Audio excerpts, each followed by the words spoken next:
Le barrage Marib, dont les ruines survécurent jusqu'à aujourd'hui, donne une idée du niveau technologique des Sabéens.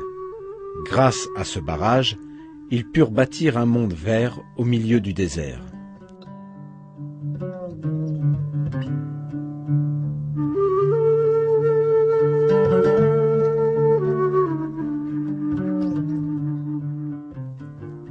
La capitale, Marib, put directement bénéficier du barrage et développer son opulence grâce à une topologie géographique avantageuse. La capitale fut construite à proximité du fleuve Adana et irriguée grâce au barrage conçu par les Sabéens. La prospérité agricole leur permit donc de connaître le bien-être. Marib était l'une des plus belles cités de l'époque.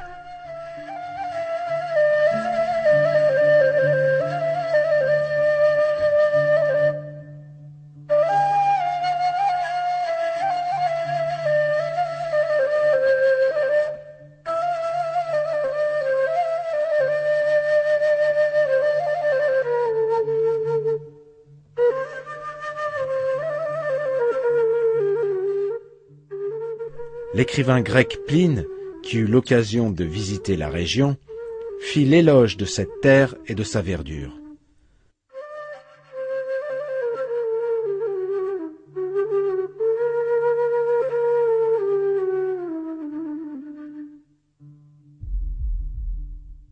Le barrage de Marib mesurait 16 mètres de haut, 60 mètres de large et 620 mètres de long.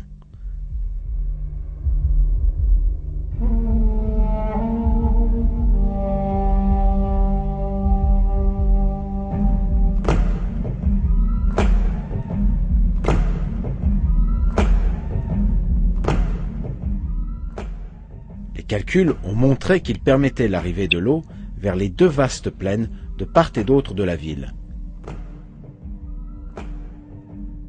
Les écrits sabéens font parfois allusion à ces deux plaines dans l'expression « Marib et les plaines jumelles ». Les deux jardins à droite et à gauche sont les termes employés dans le Coran pour décrire vraisemblablement les vignes et les jardins impressionnants de ces deux vallées.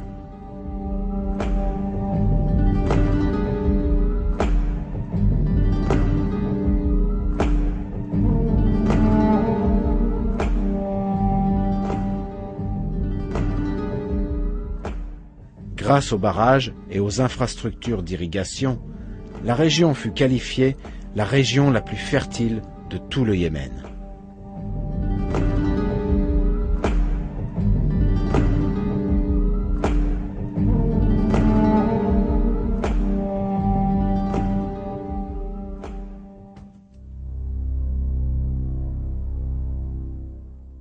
Les versets du Coran semblent concorder avec ces faits historiques et les découvertes archéologiques.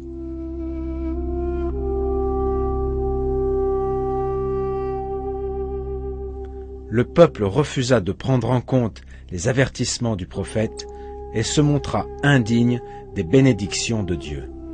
C'est pourquoi une terrible catastrophe s'abattit sur lui.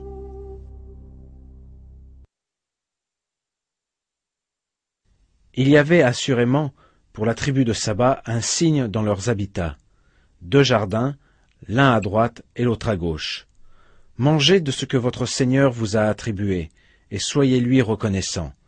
Une bonne contrée et un Seigneur pardonneur. Mais ils se détournèrent. Nous déchaînâmes contre eux l'inondation du barrage, et leur changeâmes leurs deux jardins en deux jardins aux fruits amers, tamaris et quelques jujubiers. Ainsi les rétribuâmes-nous pour leur mécréance.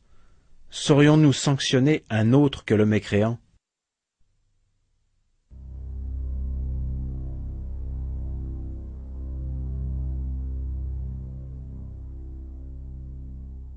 Le peuple de Saba vivait entouré de vignes et de jardins fertiles à la beauté frappante.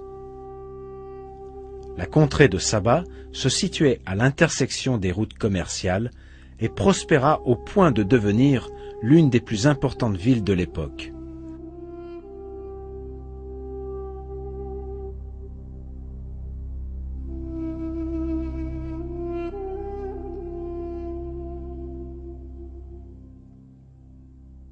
Ces conditions favorables auraient dû susciter la reconnaissance du peuple de Saba.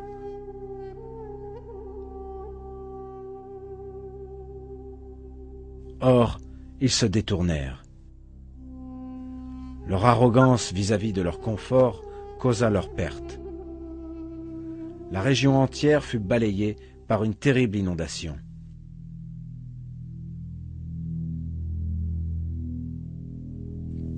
D'un seul coup, les vignes et les jardins furent immergés.